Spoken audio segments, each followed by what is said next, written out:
Balik ospital po ang comedy king na si Dolphy. Kinumpirma yan mismo ng kanyang anak na si Jeffrey Quizon. Nitong Sabado raw dinala sa ospital si Dolphy dahil sa pneumonia. Kinailangan siyang kabitan ng respirator para tulungan sa paghinga. Tumutugon naman daw si Dolphy sa treatment. Ayon pa kay Jeffrey, masusing minomonitor ang kalagayan ng ama para agad na makarecover. Nagpapasalamat ang kanyang pamilya sa lahat na nag-aalala at nagdarasal para sa paggaling ng comedy king.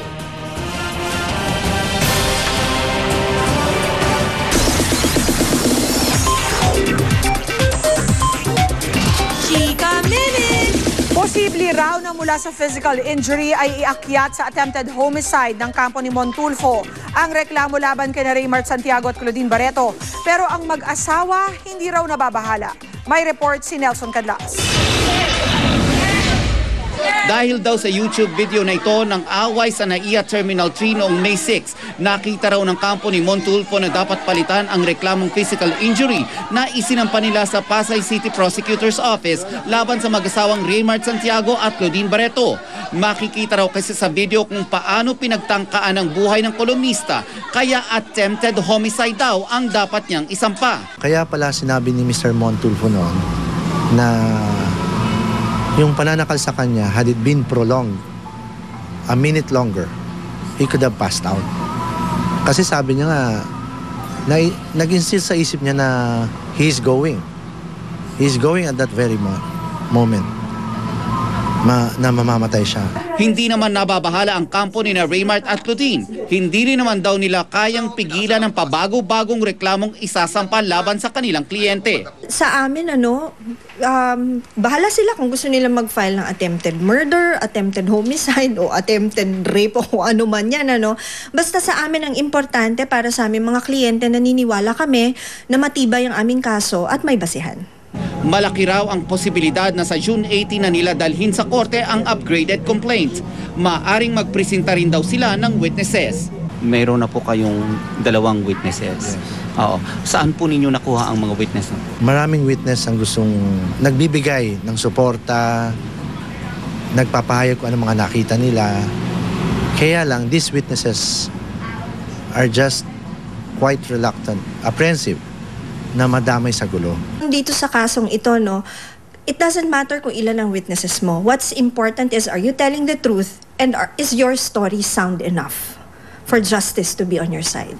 Ayon sa abogado ni Tulfo, damay sa babaguhing reklamo maging ang kaibigan ni na Raymart at Claudine na si Eduardo Atilano. Kaya pala daw walang guards doon because they were busy trying to subdue Mr. Atilano, the guy in pink. Kasi nang-aagaw siya ng baril sa airport police. I believe Atilano has his own lawyer. Pero hindi kami naniniwala hanggat wala naman din naman silang inilalabas na pruweba. Sinubukan namin kunin ang reaksyon ng kampo ni na Atilano tungkol dito, ngunit hindi namin sila makontak.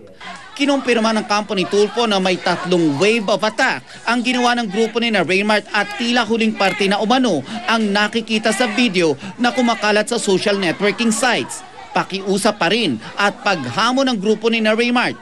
Ilabas ang kabuuan ng video para magkaalaman na kung sino ang nagsasabi ng totoo. Nelson Canlas, Takatutok, 24 Oras. At yan naman may init kong chika this Thursday night. Tutok uli bukas for the hottest in showbiz. Dito lang sa Chika Minute. Ako po si Pia Guanyo. Mel? Salamat, Pia. Nakakataba po ng puso na kilalanin ng mga award-giving body sa loob man o labas ng bansa. Kaya po lubos na ikinatutuwa ng lahat ng bumubuo ng 24 oras ang paghirang sa programa bilang finalist sa Monte Carlo Television Festival sa Monaco. Isa yan sa mga prestigyosong award-giving bodies sa mundo.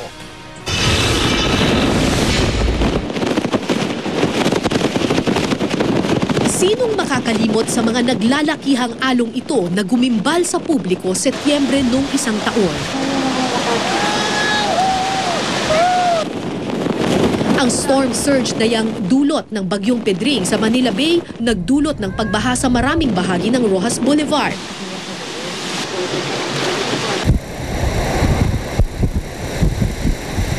Ang ilang pangahas na sumuong sa baha, hindi naman kinaya ang nagngangalit na hangin.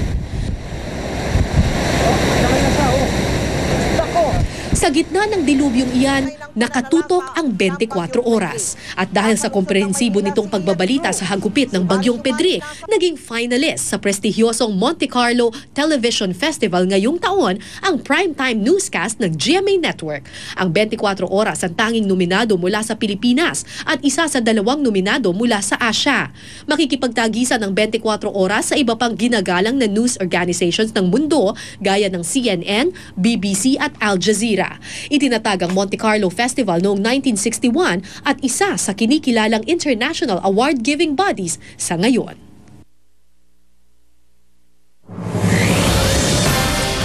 At yan po mga balitang aming tinutukan sa nakalipas sa 24 oras. Maraming salamat sa inyong pagtitiwala.